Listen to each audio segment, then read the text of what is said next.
Eu vou falar um pouco também sobre a parte um pouco mais fiscal dessa extração ilegal do ouro, esse boom que a gente está tendo nos últimos meses, inclusive nos últimos anos, da atividade, sobretudo garimpeira, no sudoeste do Pará, concentrado ali nos municípios de Itaituba, Jacarecanga e Novo Progresso. A gente tem, desde 2010, uma crescente na produção nacional de ouro. A gente sabe que os dados da ANM normalmente são, principalmente para a atividade garimpeira, são valores estimados. Então, a gente sabia que, em alguns casos, aqueles valores não representariam a realidade. Mas, de forma geral, de 2010 até 2020, a produção garimpeira ela vem aumentando sua participação na produção total.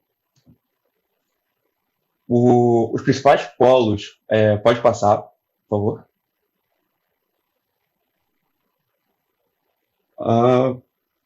Eu acho que está com uma apresentação antiga, se esse for o segundo slide.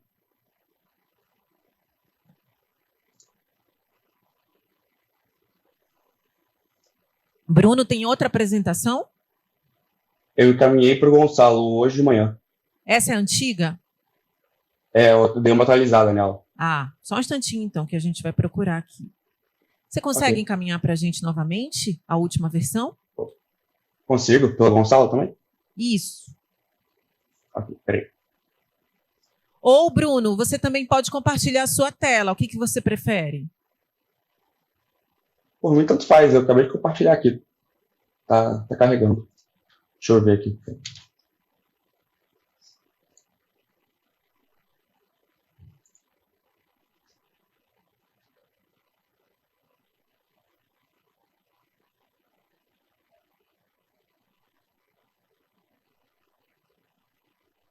Você está compartilhando a tela, então, né, Bruno?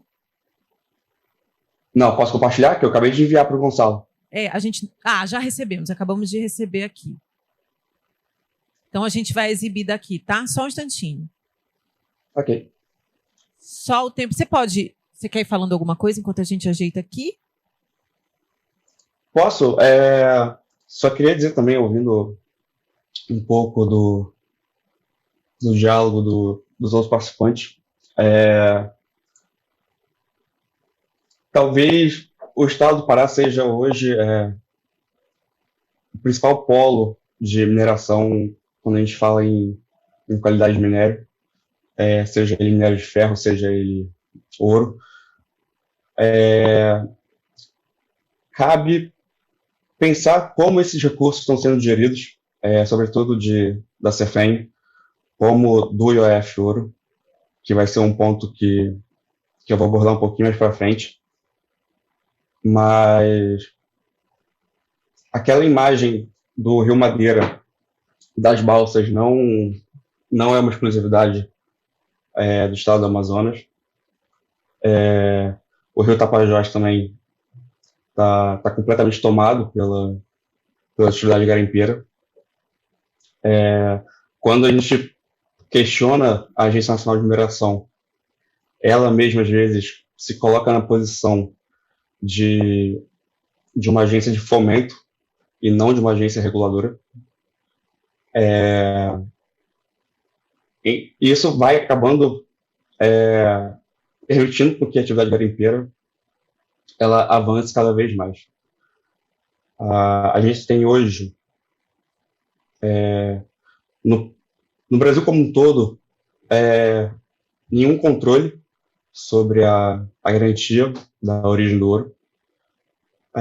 Isso foi até um dos pontos de partida para o estudo que eu vou abordar um pouquinho aqui. Essa é a série histórica de produção de ouro do Brasil. Como eu tinha mencionado, a produção garimpeira. Bruno, ela vem ganhando. Desculpa, Oi. Só te cortando, te interrompendo um pouquinho. A gente já está com a sua apresentação pronta aqui. Você quer dar continuidade? Está conseguindo visualizar aí? Tá perfeito para mim. Perfeito, então tá. Aí você só vai avisando aqui que a gente vai mudando de slide, tá? Ok. como estava comentando, a participação garimpeira, como a gente pode ver nesse slide, que é a coluna em verde, ela tem aumentado sua participação, sobretudo a partir de 2018, e a produção como um todo de ouro também vem crescendo. Os dados da ANM, também, como mencionado anteriormente, não são tão confiáveis, dado que eles também fazem a estimativa de produção a partir de indicadores como o IOF Ouro para a produção garimpeira. Pode passar. Aqui a gente tem os principais polos de mineração de ouro, em quantidade em quilos. A gente tem aqui para os anos 2019, 2020 e 2021. 21, esse valor é até junho, ou seja, engloba o primeiro semestre. E aqui a gente já começa a perceber a participação do Pará de 2019 para 2020 crescendo bruscamente, ultrapassando o Mato Grosso, que era então o segundo principal estado. E essa subida, essa tomada de posição pelo Pará ocorre justamente sendo puxada pela produção garimpeira. Apesar de eu não ter colocado aqui, chama atenção até, como eu estava falando sobre a discrepância dos dados, em alguns anos, se a gente comparar a exportação com a produção de ouro, em alguns anos a exportação chega até a ser maior do que a produção, o que já é um fato meio intrigante de ficar de olho. E só como exemplo, e isso vai muito das peculiaridades da cadeia do ouro, entre 2019 e 2020, os maiores exportadores de ouro no Brasil foram Minas Gerais e São Paulo. São Paulo não tem uma lavra de ouro. Já o Pará, das 192 toneladas exportadas, o Pará teve somente 1% de participação. Ou seja, apesar do ouro estar sendo extraído no Pará, ele não está sendo exportado por lá. E isso é uma especificidade da cadeia do ouro, que eu vou falar um pouquinho mais para frente. Pode passar, por favor. Aqui é sobre a CEFEM, um dos principais tributos, né, de arrecadação do Pará. De 2017, a gente percebe que essa arrecadação teve um salto enorme. Muitas vezes pode ser questionado se esses recursos estão sendo bem geridos, a ponto de eles cumprirem sua função social, ou seja, de trazer para o município que está sendo afetado pela exploração avanços como em áreas de saúde, como em educação. E nesse gráfico em específico, eu espero que você esteja conseguindo ver bem, chama atenção 3 estados, que são Minas Gerais, Mato Grosso e Pará, né, que são justamente Minas com 45% de participação, Pará com 14% e Mato Grosso com 14%. Esses dados aqui são exclusivos para o ouro. Pode passar, por favor. Além da Serpente, tem também o IOF Ouro, que ele incide sobre as operações de garimpo e deve ser recolhido também na primeira comercialização do minério. E aqui a gente pode perceber que Minas Gerais, que tem 45% ali de CEFEM, aqui cai para 1%. Pará e Mato Grosso acumulam praticamente 86% da arrecadação de IOF Ouro. E, novamente, a partir de 2018, a gente tem uma forte alta na arrecadação de IOF. Pode passar, por favor.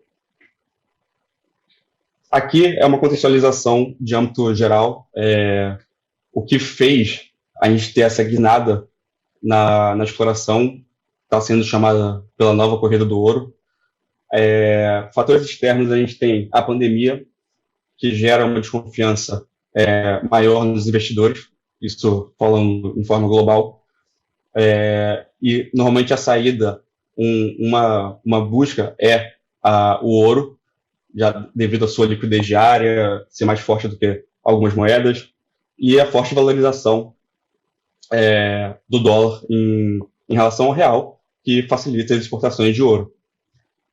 Fatores internos, a gente tem o desmonte e sucateamento de órgãos ambientais, como IBAMA e ICMBio. O projeto de lei 191 de 2020, junto com o lobby do garimpo, eles têm dado essa noção de legitimidade para a atividade garimpeira. Então, não é incomum, isso ocorre também no Código Florestal, não é incomum a gente ver ali garimpeiros entrando em terras indígenas na esperança de que a Lei 191 de 2020 seja aprovada e que aquela atividade seja legalizada. E então passe a ter uma anistia, né?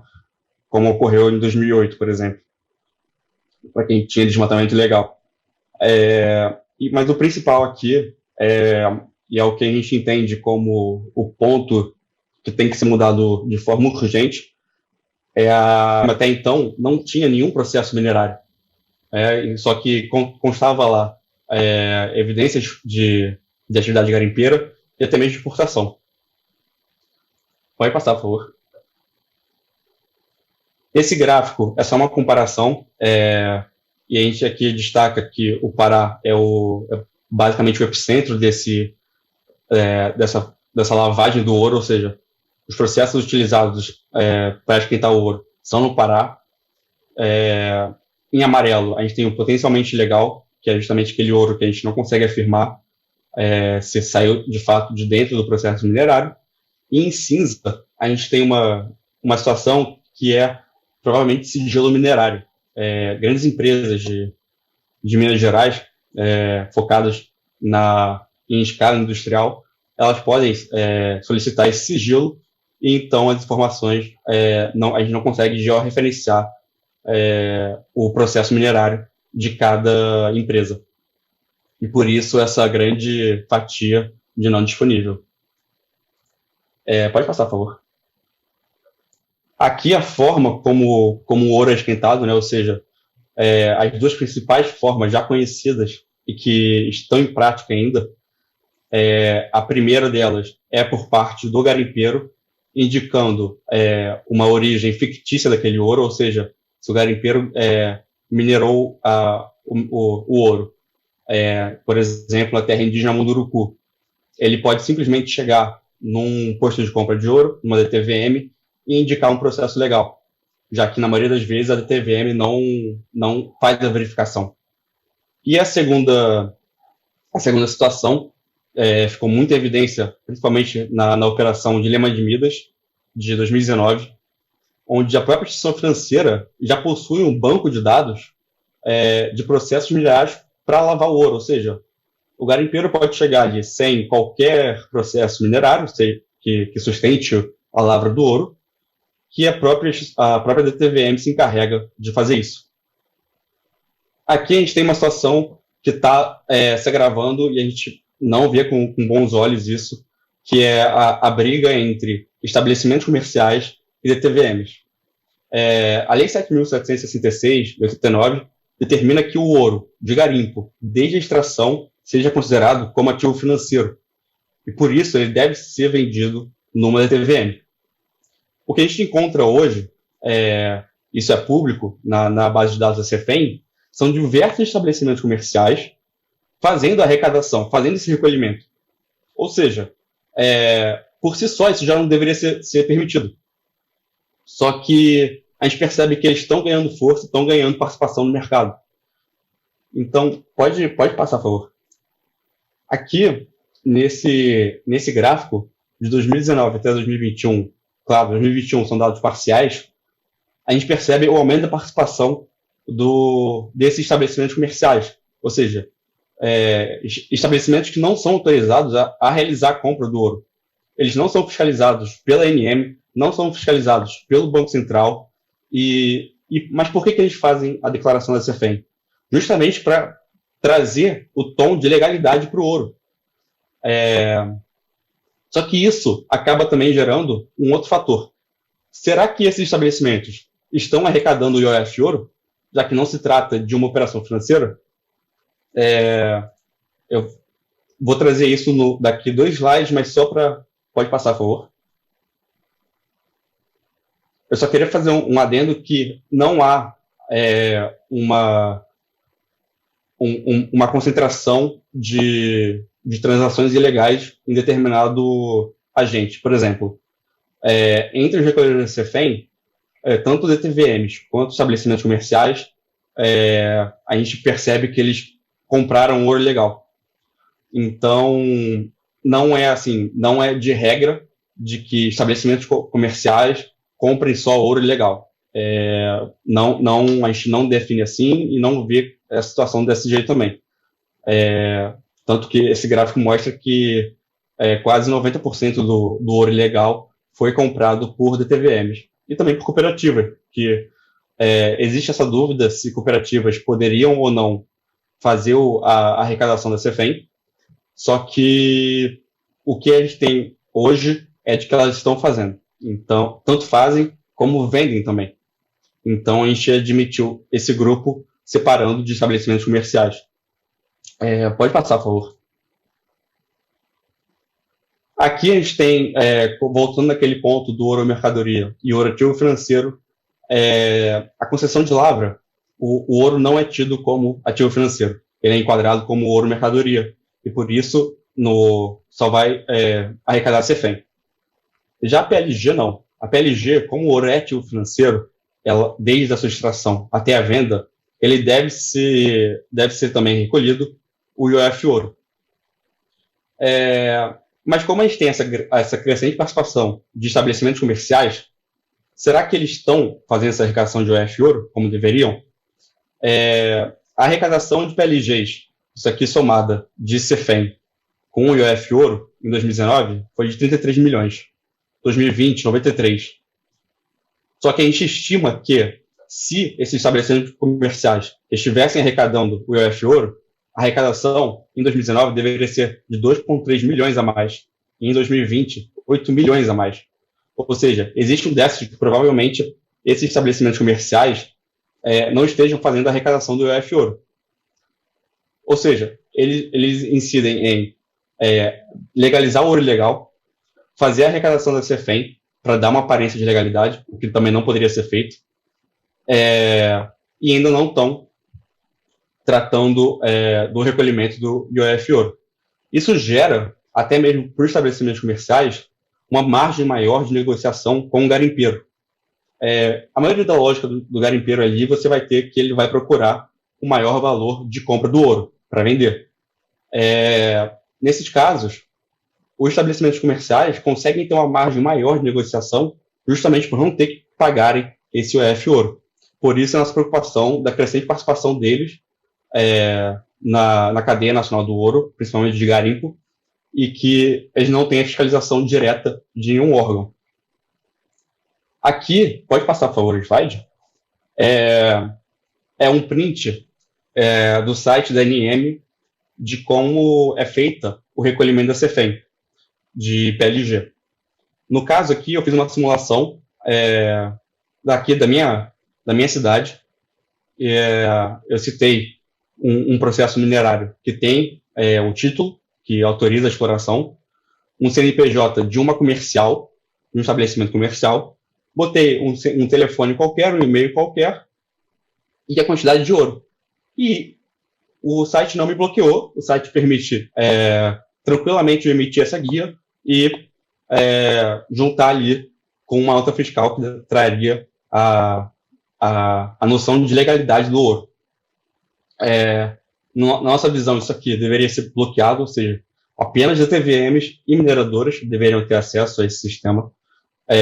Não poderia ser de acesso ao público e apesar do próprio sistema fazer uma verificação primária, ela ainda é precária.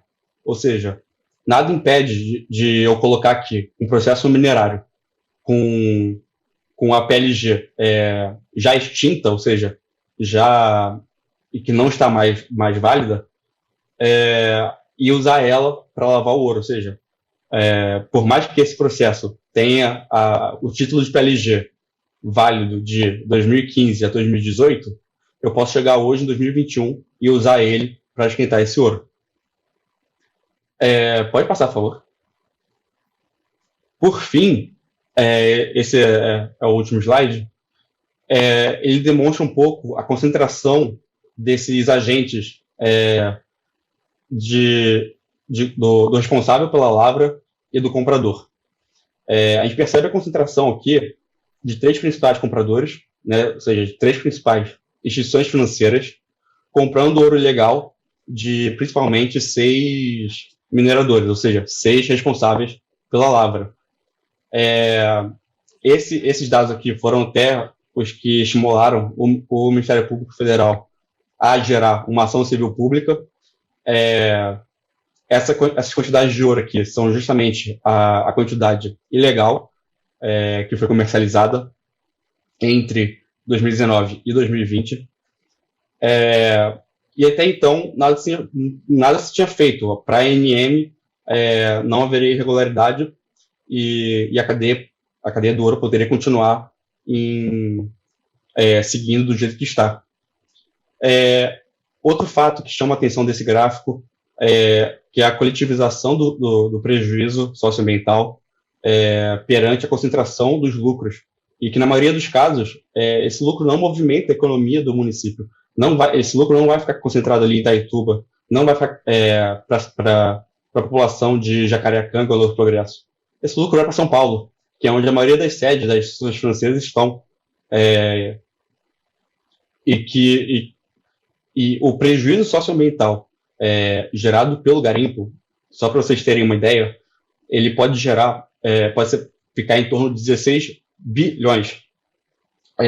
Tem uma estimativa, deixa eu só pegar aqui, a gente fez, o Ministério Público Federal elaborou uma calculadora de prejuízos socioambientais do garimpo.